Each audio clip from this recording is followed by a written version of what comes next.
제가 변호사님 오시면 이것부터 좀 짚고 넘어가려고 기다렸습니다. 오래 기다렸습니다. 자, 읽어드릴게요. 글자도 띄워주세요. 띄워주세요. 통화 가치가 폭락하고 물가가 폭등하고 고가 부동산마저 뚝 떨어지고 외국계 기업들이 지사로 옮겨 일자리가 사라지고 내수가 얼어붙고 이게 민주주의가 사라진 나라들이 흔히 겪는 일이라고 어떤 언론사가 보도를 했습니다. 이 말 자체에 대해서 어떻게 생각을 하세요? 이거 혹시 매일신문 보도입니까? 아유, 저희 매일신문 보도는 아니고요. 네. 어디지 모르겠는데 저런 식으로 보도했더라고요. 이렇게 정확하게 보도하는 건 매일신문 정도밖에 없네요. 아, 그래요? 예.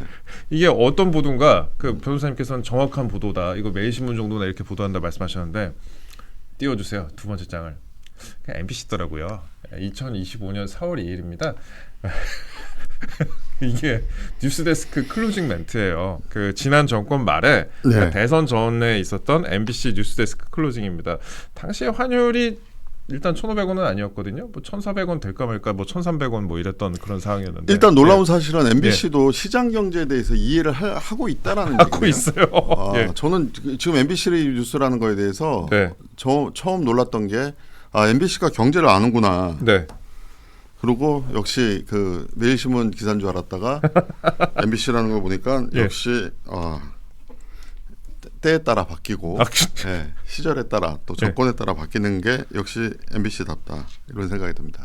몸으로 지난 세월 언론계를 다 겪으신 변호사님께서 좀 간단히 말씀하셨습니다. 제가 이거 꼭 여쭤보고 싶었는데 매신문 기사인 줄 알았다라고 말씀하셨어요. 저는 그래요. 뭐 환율에 대해서 비판할 수도 있고 어떤 정부든지 다 비판할 수가 있는데 잣대는 좀 같아야 되는 거 아닌가라고 생각을 하거든요. 아니 이 말 자체는 맞는 말이니까요. 이 말 자체는 뭐 어떤 정권이든 만약 이렇게 환율이 올라가고 떨어지고 폭락하고 물가가 폭등하면 언론사로서는 당연히 이렇게 멘트를 하는 게 맞는 것 같은데 MBC의 문제점은 항상 정권에 따라 잣대가 달라진다는 뭐 그런 제 경험입니다. 제가 처음 궁금했던, 그러니까 처음부터 여쭤보고 싶은 거 오늘 드디어 여쭤봤습니다. 그리고 뒤에 몇 개 더 있습니다. 오늘 아침 환율 한번 띄워드리겠습니다. 환율 지금 1,512원 기록하고 있습니다. 원달러 환율 1,512원 기록하고 있는데 엊그제 1,536원대까지 올랐다가 그나마 약간 빠진 게 지금 1,510원대입니다.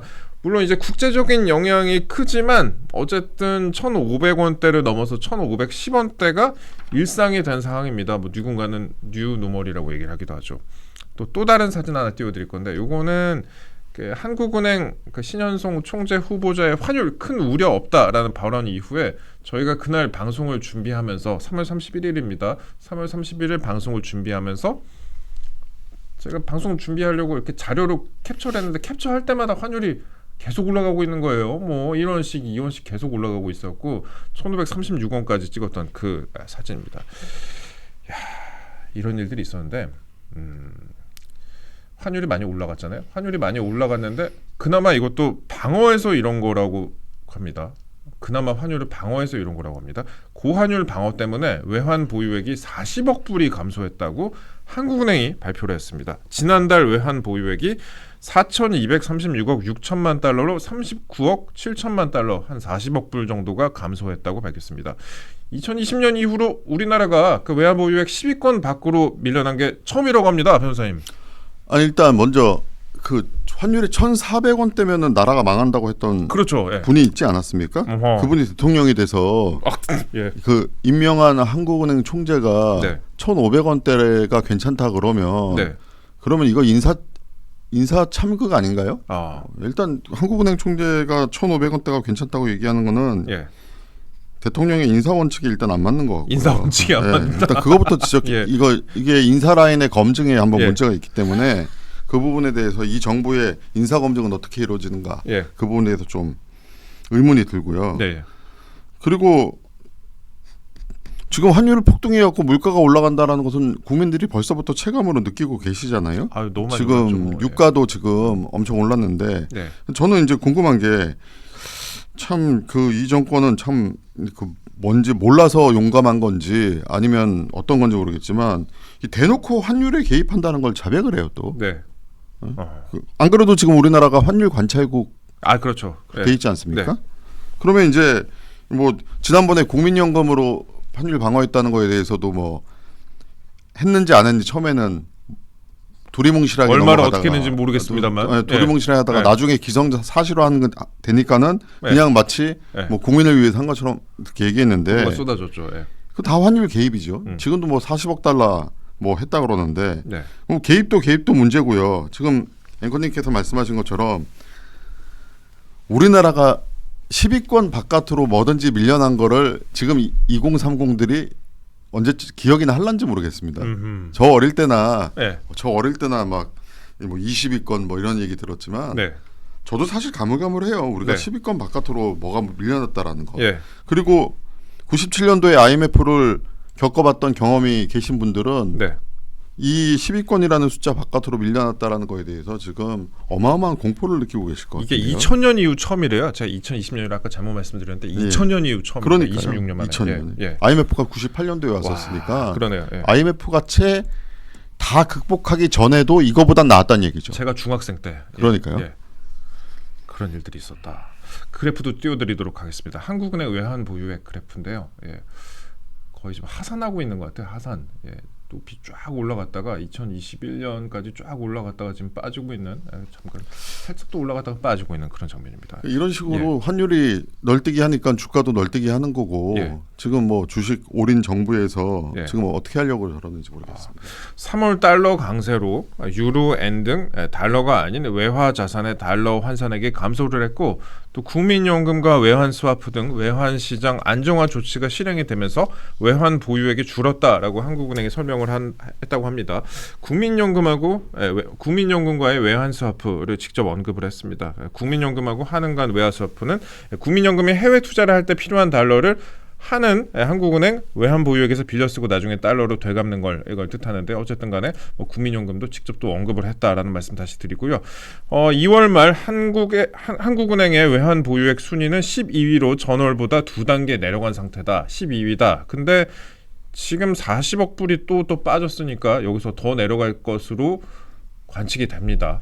올라갈 것 같지는 않아요. 지금 당분간 올라갈 것 같지는 않고 지금 나온 데이터들을 봤을 때 그리고 이탈리아와 프랑스가 한국을 앞지르면서 지금 순위를 집계해서 발표한 2000년 이후 처음으로 우리나라가 10위권 밖으로 밀렸다라는 겁니다. 저는 이 기사나 내용을 보면은 그 읽으시는 분들 저와 똑같은 황당함을 느끼셨을 것 같아요. 그럼 무슨 얘기냐면 국민연금하고 외환사업을 했다라고 하는데 이게 대한민국에서 자라난 일반적인 국민들이라면 이거 미국하고 외환사업해야 된다. 그렇죠. 왜 우리나라고요?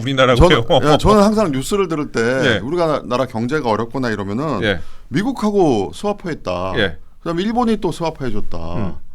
그렇게 하면서 이 경제 위기가 그래도 조금 심하지는 않게 연착륙하면서 또 우리가 열심히 하면 빨리 극복할 수 있겠다라는 그런 뉴스를 보고 자랐는데 저는 국민연금하고 외환사업 해갖고 외환시장 안정화 조치했다라는 거를 진짜 누구 표현 말대로 부끄럽지도 않습니까? 부끄럽지도 않게 이런 얘기를 하는 걸 보면서 이제 한은도 옛날 한은이 아니구나 그런 생각이 들었습니다. 그래요. 거기다가 또 제가 변호사님 나오셨으니까 두 번째로 한번 준비한 게 있거든요. 다시 언론 보도로 돌아가도록 하겠습니다. 언론 전문가십니다. 진짜 시청자 여러분 앞으로 자주 뵙게 될 건데 언론 전문가고 그 방심위원 그리고 KBS 이사를 거치면서 진짜 우리나라 언론계의 그 민낯을 똑똑히 목격을 하신 분입니다. 다시 언론 보도로 돌아갑니다. 먼저 지난 정부 당시에 환율 1,300원 정도 됐을 때 MBC 썸네일 보시겠습니다. 1,300원 대기업 이거 제가 얼마 전에 한번 썼었는데 다시 갖고 왔습니다. 대기업 연평균 환율 전망 1,303원 외환위기 이후 처음 13년 만에 1,300원 돌파 증시 추락 금융위기 이후 최고치 13년 만에 최고 외국인 최대 매도 경제 위기 수준 이렇게 했습니다. 이렇게 물론 할 수 있어요. 그렇게 판단을 했다면 다음 장 또 넘겨주세요. 그런데 이게 최근이거든요. 환율 한때 1,500원 상회 트럼프 또 관세 유가 널뛰기에도 반도체 강세 코스피 5,800 회복 3일절 휴장 아니었다면 금융당국의 긴급 지시 국장 복귀는 진흥순 서민 삶 팍팍해지기 전에 추경 긴급 주문 구윤철 외환시장 예의 주시 이런 식으로 보도를 하더라고요. 뭐 전체는 아니지만 이런 썸네일들이 주로 많더라고요. 저거 보시면 이제 앞장면하고 그 앞화면하고 뒷화면을 이렇게 비교를 해보시면요. 예, 예. 이제 요즘 이제 좌파 언론이 쓰는 전통적인 방식이죠. 네. 자기 그 일단 기준은 정치적 진영이 기준이 됩니다. 네. 그리고 이제 이렇게 쓸 때는 자기가 공격해야 된다고 써야 될 때는 그 안 좋은 점, 나쁜 점만 쓰죠. 네. 두 번째 화면 한번 바꿔주세요. 네. 근데 이제 나름 자기네들은 사실을 보도한다고 하면서 첫 줄에는 이제 안 좋은 사실을 보도하면서 두 번째 줄에는 이제 대책이라든지 또 약간이라도 희망적인 게 조금이라도 있으면 쥐어짜서 쓰죠. 아하. 예, 그렇게 해서 국장복귀진흥소는 저런 식으로 이게 국장 복귀한 사람이 접니다. 네, 이게 법조계에서는 저거를 이제 반대 신문을 통한 반론권, 언론에서는 반론권이라고 그러고 법조계에서는 반대 신문권이라고 그러는데 저 반대되는 말을 끼워넣으면서 이제 물타기를 하는 거죠. 네. 이제 저게 이제 아주 교묘합니다. 근데 저거를 아직까지 우리나라에서 저거를 지금 이동재 기자님이시니까 저거를 이제 불공정하다는 걸 잡아내지만 그 대다수 언론들이 저런 그 불공정한 언론에 대한 비판을 하지 않아요. 그리고 저 또 하나 여쭤보고 싶은 게 저는 물론 그 언론사의 편집권이 있다고 생각합니다. 그래서 누구나 편집권이 있으니까 그 편집권에 맞춰서 취사 선택을 할 수는 있다고 생각을 하는데 근데 공영방송은 좀 더 또 케이스가 다르지 않나 그런 생각이 또 들어요. 그렇죠. 지금 또 말씀드리자면 이 방송하고 신문하고 또 다릅니다. 다르죠. 그러니까 이 방송은 솔직히 말해서 재미없는 뉴스를 솔직히 해야 돼요. 그렇죠. 왜냐하면 그 방송은 전파라는 국민 재산을 씁니다. 그래서 KBS나 MBC나 SBS가 민영방송이라 그래도 국민의 재산을 이용해서 방송을 하게 돼 있거든요. 그래서 원래 신문에 대한 규제와 방송에 대한 규제는 완전히 다릅니다. 신문은 아주 표현의 자유가 거의 뭐 많이 확대되어 있고요. 방송은 일정한 기준에 따라서 해야 되는데 저런 정도의 기사는 거의 뭐 미국의 뉴욕 타임스 정도나 뭐 이 정도의 신문에서나 진영론에 빠져 있는 신문에서나 쓸 수 있는 그런 기사라고 저는 보여지는데 한국에서 워낙 저런 뉴스, 저런 방송이 너무나 오랫동안 방송되어 왔기 때문에 아마 국민들이 노출이 될 수밖에 없죠. 그리고 이게 불공정하다 한 거냐라는 것에 대한 그 느낌마저도 아마 사라졌을 것 같은 그런 안타까움이 있습니다. 그렇습니다. KBS도 그렇고 MBC도 그렇고 공영방송이잖아요. 공영방송이고 이 공영방송이라는 거는 일반 다른 언론사는 좀 더 다른 기준이 적용이 되기 마련이고 특히나 뭐 KBS 같은 경우에는 국민의 세금도 들어가는데 과연 제대로 보도를 하고 있는가에 대해서 궁금해하시는 분들이 많이 계시고요. 의문을 갖고 계시는 분들도 많이 계셔갖고 제가 그동안에 준비했던 거 그중에서 일부 변호사님께 여쭤보고 싶었던 부분 앞부분에 짧게 좀 여쭤봤습니다. 이어갑니다. 김민석 총리가 최근에 언론 보도에 대해서 지적을 했습니다. 어제 언론 보도에 대해서 지적을 했습니다. 중동 전쟁과 관련해서 가짜 뉴스가 확산되고 있다라면서 엄히 단속을 하라라고 지시를 내렸습니다. 물론 저는 가짜 뉴스는 사회를 좀먹는 거라고 생각을 합니다. 대단히 안 좋은 거죠, 가짜 뉴스는. 근데 이제 댓글 반응만 봐도 약간 고개를 좀 갸우뚱해 하시는 그런 분들이 계신 것 같아요. 댓글을 대부분 봤는데 그런 식으로 국민들이 느끼더라고요. 일단 셧다운, 대란, 품귀 등의 표현을 사용해서 사실과 다르거나 과장된 뉴스에 대해서 사실관계를 국민께 신속하고 정확하게 설명하라라고 지시를 내렸습니다. 셧다운, 대란, 품귀. 그러니까 셧다운이나 대란 같은 상황이 아닌데 왜 셧다운, 대란, 품귀 뭐 이런 표현을 사용하느냐라고 지적을 한 거겠죠. 어떻게 보면 가이드라인 같은 그런 생각도 좀 들고요. 그리고 달러 강제 매각설 같은 걸 유포한 네티즌을 정부가 경찰에 고발하기도 했습니다. 뭐 달러 강제 매각설 이런 건 뭐 그럴 수 있다고 보는데 셧다운, 대란, 품귀 등의 표현을 사용하면 안 된다는 식으로 지금 지시를 내렸습니다. 그러니까 예를 들면은 지금 그렇잖아요. 뭐 나프타도 그렇고 나프타 수급 문제도 그렇고 산업 전반 특히 의료계에도 심각한 영향이 있다. 뭐 바늘 같은 것부터 시작해서 뭐 소독과 관련된 그런 장비들도 그렇고 심각한 영향이 있다라는 보도가 쏟아지고 있는 상황인데 이런 식으로 일단 지시를 내렸습니다. 그 가짜 뉴스 엄단하라라는 지시를 내렸는데 방심위원 출신으로서 어떻게 생각하십니까? 일단 달러 강제 매각설 관련해서 최초 유포자를 경찰청에 고발했다 그러는데 이 처벌 될까요? 제가 왜 이런 말씀을 드리냐면 이게 지금 언론에 대해서 그 참 내로남불하는 네. 하는 것 같은데 예전에 기억하실지 모르겠지만 2008년도에 네, 미네르바 2008년. 사건이 있었습니다. 맞아. 예. 그 미네르바 사건에서 그 소위 필명 미네르바라는 분이 예. 무슨 얘기를 했냐면 예. 정부의 외환 보유고 고갈 및 환전 중단, 그다음에 정부의 달러 매수 금지 공문을 7대 금융기관에 발송했다. 맞아. 지금 이 얘기랑 예. 거의 똑같은 얘기를 했는데요. 구조가 거의 비슷하네요. 그때는 정보통신망법상에 그 허위 사실 유포 자체를 처벌하는 규정이 있었어요. 근데 이걸 헌법재판소에서 위원을 그래요? 위원을 때려서 예. 지금은 법제가 네. 허위 사실을 통해서 명예훼손이 될 때만 네. 처벌이 됩니다. 예. 그러니까 이 미네르바 사건 이후로 이제 우리나라 헌법재판소에서 소위 말해서 그 어떤 사람의 명예가 훼손되지 않는다면 이런 허위 사실 유포도 된다고 그렇게 한 나라입니다. 네. 그렇게 한 나라인데 뭐 갑자기 이거에 대해서 정부가 자기네들이 불리하니까 뭐 국민에 대해서 고발을 해버리고 네. 좀 앞뒤가 안 맞는 얘기 같은 느낌이 들고요. 그리고 뭐 언론의 자유에 대해서는 뭐 기본적으로 이 정권에서는 인정하지 않겠다라는 기조가 있으니까 그 기조에 대해서는 뭐 저건 뭐 입장이 다르니까 저는 예. 비판하는 입장이긴 한데 예. 근데 그 예전에 보수 정권에서 그 이런 과장이나 허위 보도에 대해서 뭐라 그러면 그럼 뭐 민주당에서 여기 길길이 날뛰지 않았습니까? 그 미네르바 사건 때도 그리고 지금 예. 현 여권에서 상당히 호응을 했었던 걸로 그렇습니다. 기억을 합니다. 그리고 또 하나 짚고 싶은 게 예. 아니 뭐 뒤에도 또 나올는지 모르겠지만 전 참 코미디 같은 게 무슨 말을 해도 좀 자격 있는 사람들이 말을 했으면 좋겠어요. 아니 후쿠시마 재처리수를 그 후쿠시마 오염수라 그래갖고 예. 국민을 가짜 뉴스로 2년 동안 괴롭던 집단이 지금 와가지고 가짜 뉴스 얘기한다는 게 뭐 본질적으로 무슨 DNA 내로남불이 있는지는 모르겠습니다만 좀 한 번이라도 좀 떳떳한 사람이 자격 있게 말하는 모습을 좀 보고 싶습니다. 알겠습니다.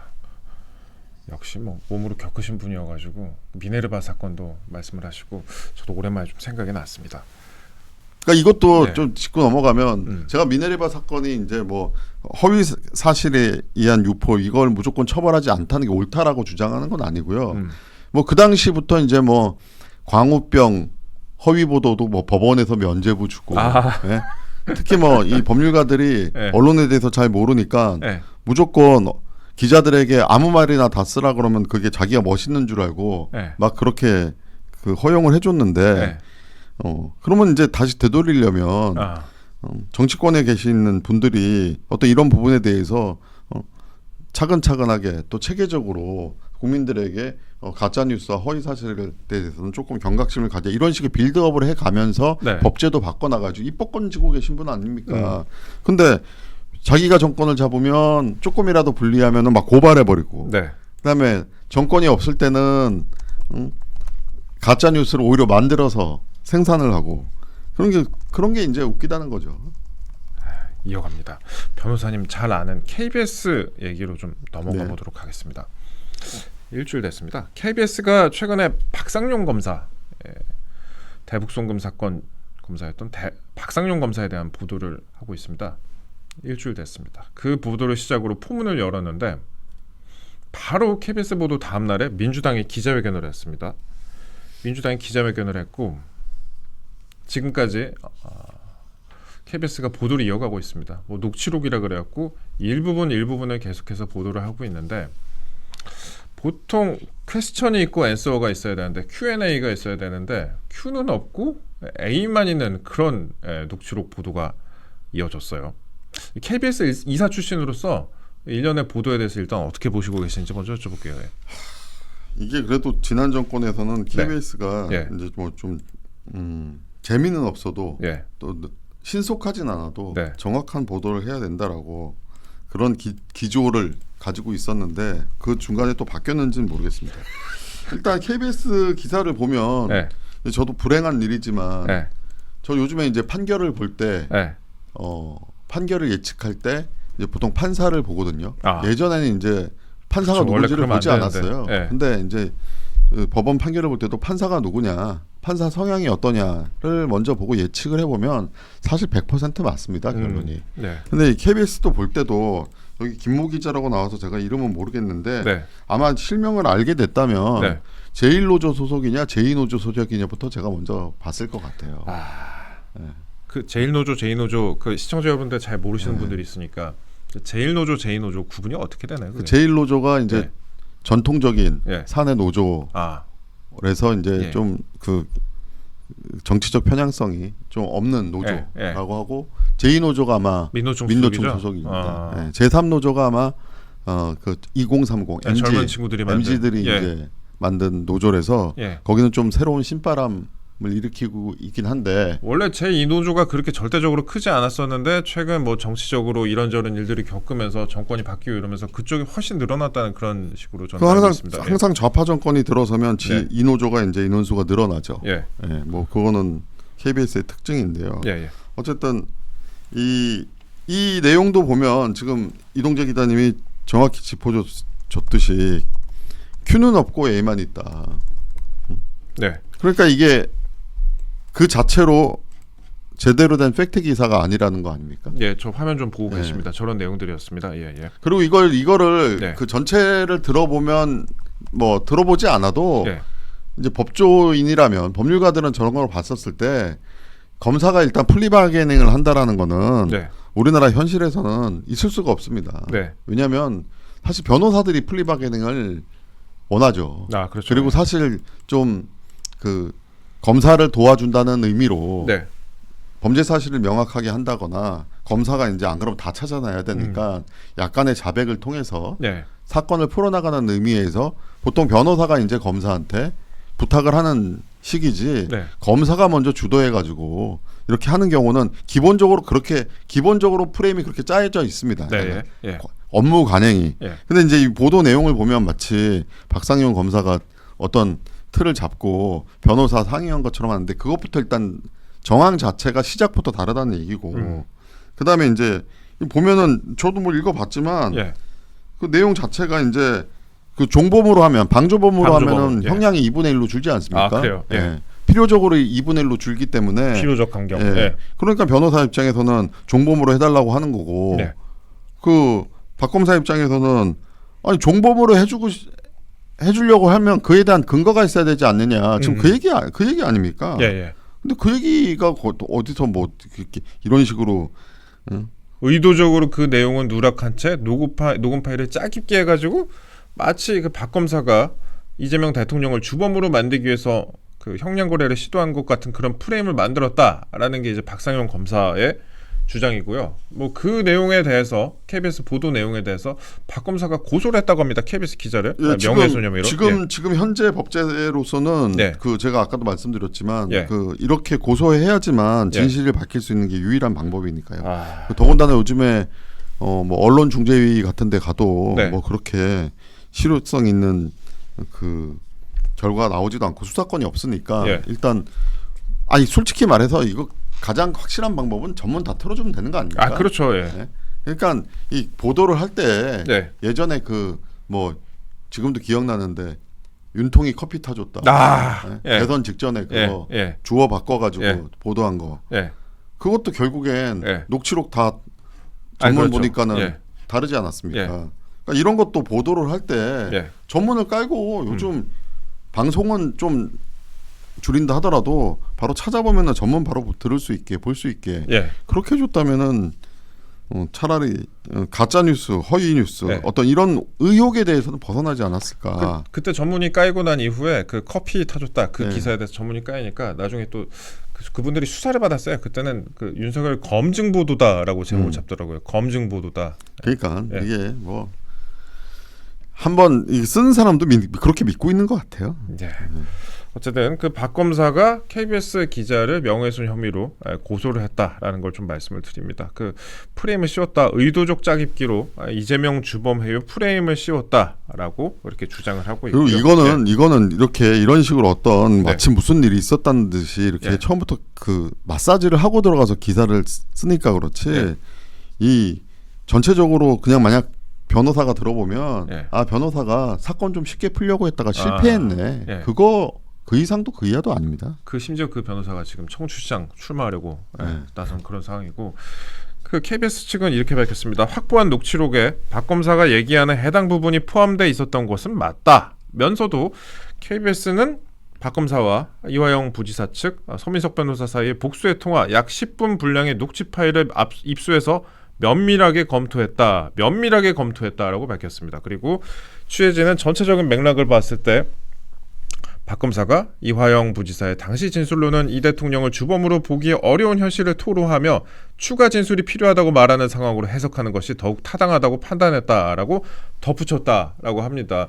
글쎄요, 어제도 보도를 이어갔던데 어제도 보면은 박상용 검사의 워딩만 주로 나와 있고요. 그 앞에 어떤 대화가 나왔는지가 또 자세히 묘사가 되어 있지 않습니다. 그 부분은 제가 다시 한번 말씀을 드리고 KBS가 사실 예전하고 똑같아요. 제가 방송에 한번 말씀을 드렸죠. 6년 전에 저에 대해서 뭐 검언 유착인이라고 밀어붙일 때 그때 사건에 몰아붙일 때 그때 사건에 보면은 그것도 자료 있으면 좀 띄워주세요. KBS가 뭐 다양한 취재원을 상대로 이거였죠. 뭐 제가 총선에서 야당이 승리하면 윤 총장에게 힘이 실린다. 이거 말고 다음 장도 띄워주세요. 그래서 KBS 관계자들 언론의 자유를 특권으로 오해한 적은 없는지 언론 소비자들은 언론인들을 묻고 있습니다. 9시 뉴스 마칩니다. 라고 뭐 제가 저를 대단한 뭐 범죄자로 묘사를 했습니다. 그렇게 했는데 이게 KBS가 허위 보도한 거였거든요. 있지도 않은 걸 그 친여 검사로부터 당시 친문 검사로부터 듣고 허위 보도를 했었는데 다음 날에 이제 기사 삭제하고 나서 단정적으로 표현된 좀 사과드립니다. 그래서 공모는 아냐라고 했어요. 그렇게 보도를 했는데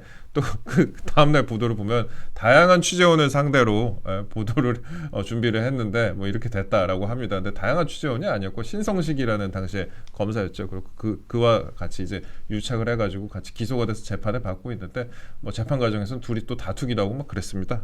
아니 그 전국 방송에서 이동재 기자님을 공모 공동 정범으로 몰아넣고서는 그러니까요. 하루 뒤에 사과하면은 얼마 받으셨어요? 사과요? 아니 그 금전으로는 배상 받으셨어요? 금전이요? 제가 사실 뭐 남자 가오가 있지 그래갖고 제가 돈 같은 거 걸지는 않는데 제가 뭐 김어준 최강욱에 걸어봤는데 뭐 걸어도 500 나오고 300 나오고 막 이래요. 그러니까 우리나라가 지금 전 그런 점은 짚고 싶어요. 지금 이 정권에서 그 언론 자유를 탄압하고는 있는데 사실 이 정권 친정권 편을 들어서 그 개인이나 어떤 억울한 사람에 대해서 이 언론이 그 정권의 비호를 받아서 공격하는 부분에 대해서는 우리나라 사법 체계도 이제 좀 바뀌어야 될 때가 됐습니다. 이제 미국 같으면요, 이동재 기자 공모 공동 정범으로 몰았다가 사과하는 수준이면 저 한 100억 물어줘야 됩니다.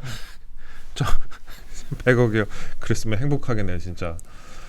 그때 KBS가 저거 외에도 아까 이제 사과했다는 기사는 이제 다른 건이었거든요. 또 그 앵커가 또 저에 대해서 또 사과를 또 허위 사실을 유포해가지고 제가 뭐 하지도 않은 말을 했다고 또 허위 사실을 유포해갖고 근데 그 사과 받는 것도 정말 힘들었어요. 뭐 사과 안 한다고 막 난리도 아니어가지고 그런 일들이 있었습니다. KBS 사내 변호사하고 제가 그때 컨택을 했었다. 뭐 제 얘기는 이 정도 하고 이어가도록 하겠습니다.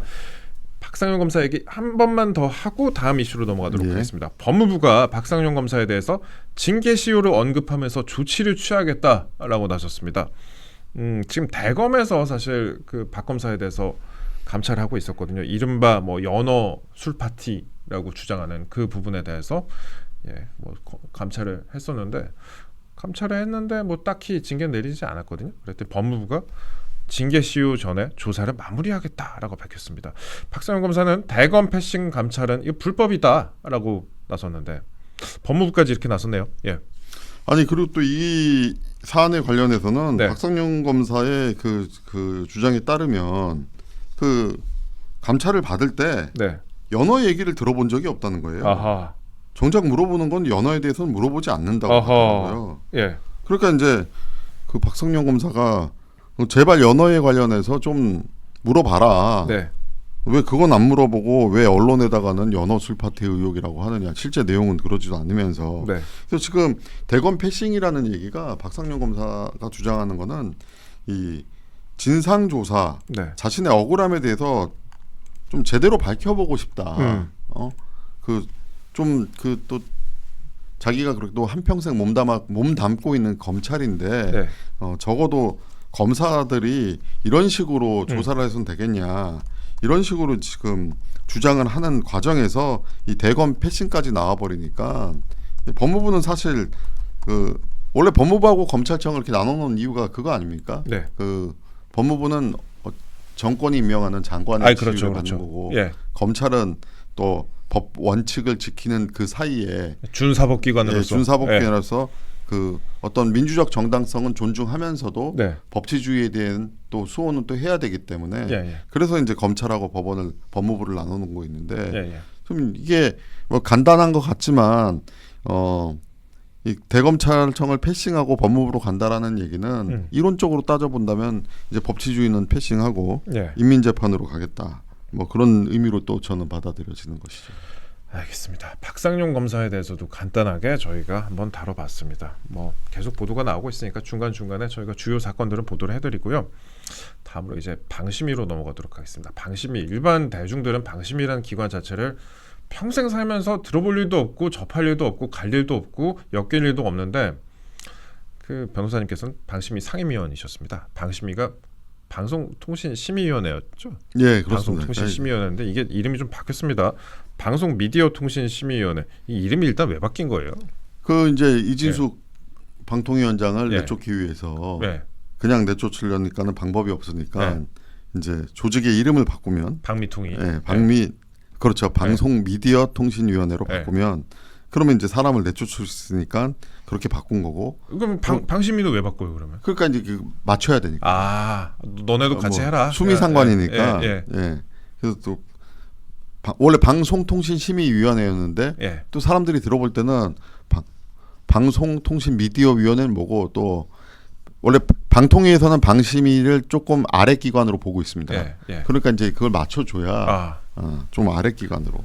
그 뭐 소나타 나오고 뉴 소나타 나오니까 아반떼도 뉴 아반떼 뭐 그런 식이죠. 뭐 그런 식인가 보네. 그리고 이제 그 방심위가 이제 프로그램의 내용을 심의하는 거고 방통위는 이제 내용이 아니라 행정적 허가라든지 이런 걸 하는 이제 나눠져 있는 기관은 그렇게 나눠져 있습니다. 방심위도 그렇게 이름을 바꿨는데 방미심입니다. 방미심인데 저희가 왜 방미심이 여러분들 잘 접하기도 어려운 방미심이 얘기를 하느냐. 이 방미심이 위원장 후보자도 좀 논란이 많더라고요. 방미심이, 그러니까 원래 방심위가 이제 가짜 뉴스를 잡는 곳입니다. 쉽게 말해서 가짜 뉴스를 잡는 곳인데 이 방미심이 위원장 후보자가 좀 논란이 많습니다. 고광헌 방미심이 위원장 후보자에 대한 인사청문회가 그제 열렸습니다. 그제 열렸는데 이분 여러 가지 논란이 많았고 제가 간단히 좀 언급을 드립니다. 정치적 중립성 부분에 대한 지적이 좀 나와요. 그 2012년 총선 때 민주당 비례대표 공천 신청했고 22년 대선 때는 지금 대통령이죠. 이재명 후보 지지 선언을 하는 등 정치적으로 오랫동안 민주당 진영에서 활동을 해왔다. 그러니까 전임 위원장의 정치 편향성을 비판하는 민주당 여권 측이 다시 정치 편향적인 인사를 위원장으로 내세운 거 이게 납득할 수 있느냐라는 그런 지적이 좀 나오고요. 그 다음에 이분이 가짜 뉴스와 관련해서도 좀 여러 가지 논란을 받고 있습니다. 예를 들어서 과거에 천안함 사건과 관련해서 천안함 폭침과 관련해서도 본인이 의혹이다라고 얘기를 했었고 그 다음에 저희 이따가 이제 SNS 다 띄워드릴 거예요. 그리고 또 부정선거를 주장하기도 했습니다. 이번 정부가 부정선거를 별로 이렇게 탐탁치 않게 생각하는 것으로 알고 있는데 부정선거를 이렇게 주장하시는 분을 또 이렇게 후보자에 임명을 했단 말입니다. 후보자에 임명을 한 상황인데 논란이 많습니다. 이분이 방미심에서 가짜뉴스를 잡게 될까 하는 그런 우려가 나오는데 어떻게 보셨어요? 이거 제가 처음에 말씀드렸잖아요. 제발 좀 자격 있는 사람이 목소리를 냈으면 좋겠다. 그 좌파 정권만 들어서면은 좀 이렇게 모양새를 좀 갖추지도 못하는 그런 인사가 이제 이루어지고 있는데 뭐 정치 편향이라고 하는 부분에 대해서는 뭐 저는 뭐 비례대표 공천 신청한 정도와 또 이재명 후보 지지선을 했다 그러는데 뭐 속으로만 지지했었으면 더 좋았겠지만 뭐 지지선언 한 것까지는 뭐 국민의 정치, 시민의 정치 뭐 참여권이라고 할 수도 있고 뭐 이런 식으로 따지면 임명할 사람 없을 수도 있을 수 있습니다. 뭐 이건 뭐 저는 양보를 해드릴 수 있겠지만, 근데 천안함을 폭침이라고 얘기하고 그러니까 이게 제가 말씀드릴게요. 이게 앞뒤가 안 맞는 게 그 네. 부분에 대해서 뭐라고 이제 변명을 했냐면 네. 당신은 당시 시민으로서 행동했다 그랬어요. 시민으로서. 예. 근데 시민은 그렇게 행동하지 않습니다. 어. 그 시민이라는 말 자체가 네. 이런 말도 안 되는 음모론가 하나씩 네. 띄워드릴 건데 변호사님 말씀하신 네. 부분입니다. 정지영 감독이 다큐멘터리 천안함 프로젝트를 제작했다. 뭐 그러니까 천안함 프로젝트, 천안함에 대해서 이제 의문을 제기한 그 영화죠. 그 부분에 대해서 이제 트위터에 글을 공유하기도 했었고요. 그 다음에 본인도 글을 남기기도 했습니다. 그 천안함 프로젝트에 대해서. 그리고 다음 장 또 보여주시면은 박근혜 전 대통령에 대해서 부정선거라고 주장을 했습니다. 박근혜가 끝까지 부정선거에 대한 책임을 애써 외면하고 회피하려 해도 남은 4년 동안 국내는 물론이고 전 세계 어딜 가든 프랑스 교민과 유학생들에게처럼 열렬한 항의を피할 수 없을 것이다 라면서 이제 남이 쓴 글을 이제 공유를 했습니다. 그리고 또 뒤에 또 천안함 얘기를 또 했습니다. 공유를 해가지고 천안함을 되게 좋아했나 봐요. 천안함 종북몰이 기승 등등 해갖고 뭐 쭉 몰려놨는데 어쨌든 천안함 있는 대로 좀 다 띄워주세요. 그 뒤에 부정선거 얘기 또 공유를 했습니다. 그래서 투표하면서 중대한 하자가 발견됐다라고 하면서 뭐 당에 알려주세요라는 그 글에 대해서 또 공유를 하는 그런 모습을 볼 수가 있습니다. 한두 개가 아니네요. 뭐 또 박근혜 전 대통령 부분에 대해서 또 공유를 했고, 뭐 이런 글들을 좀 볼 수가 있습니다. 그러니까 말씀해 주세요. 그러니까 지금 저 SNS를 보면 네. 그 방송 심의 규정이 가장 큰 두 개의 테마가 있습니다. 네. 하나가 객관성이고요. 네. 하나는 공정성입니다. 예. 여기서 말하는 객관성은 그 현재까지의 과학 기술로 입증된 사실에 어긋나느냐 아느냐를 네. 가지고 이제 허위냐 아니냐를 따지는 그 기준인데. 그렇죠. 천안함은 그때 당시에 우리나라만 조사한 게 아니었죠. 네. 전 세계에 그렇죠. 특히 우리보다 해양 강국들이 네. 현존하는 최고의 과학 기술로 검증을 해서 네. 북한 소행이라는 걸 밝혀냈단 말이에요. 네. 그러면 이 객관성에 대한 기본적인 인식이 결여되어 있는 사람을 인사를 했다라고밖에 저는 볼 수밖에 없고. 예. 그다음에 공정성이라는 게 이제 정치 중립성 혹은 편향되지 않는 건데. 네. 그럼 솔직히 말해서 뭐 대한민국 국민들이 반은 우파고 반은 좌파라고 해도 네. 그래도 이제 어느 정도 국민 화합이나 어떤 그 공적인 담론에 있어서는 특히 저 같은 사람만 하더라도 이동재 기자님하고 사석에서 얘기하는 것과 여기서 얘기하는 건 다르지 않습니까? 다르죠. 그리고 SNS에 올릴 때도 네. 어느 정도 자기 검열, 예. 자기 검증 정도는 하는 것이 예.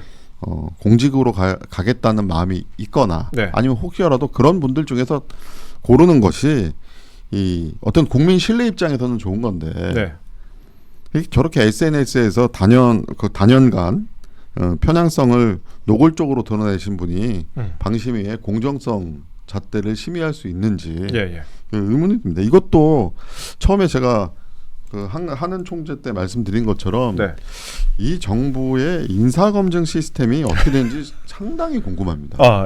네. 그리고 방미심의 구성 자체도 여권 위주로 돼 있는 거 아니에요? 원래 이제 여당이 이제 많죠. 여당이 이제 많은데 제가 있을 때까지만 하더라도 저는 이제 문재인 정권 때 가서 이제 소수로 있었고 그다음에 이제 윤석열 정권으로 바뀌면서 또 소수로 있었죠. 소수. 계속 소수로 있다가 소수는 괴로운 건데. 마지막에 이제 마지막으로 다수가 되고 나서 한 몇 달 뒤에 그리고 이제 큰 사건이 터지고 그리고 임기를 마치고 나왔습니다. 알겠습니다.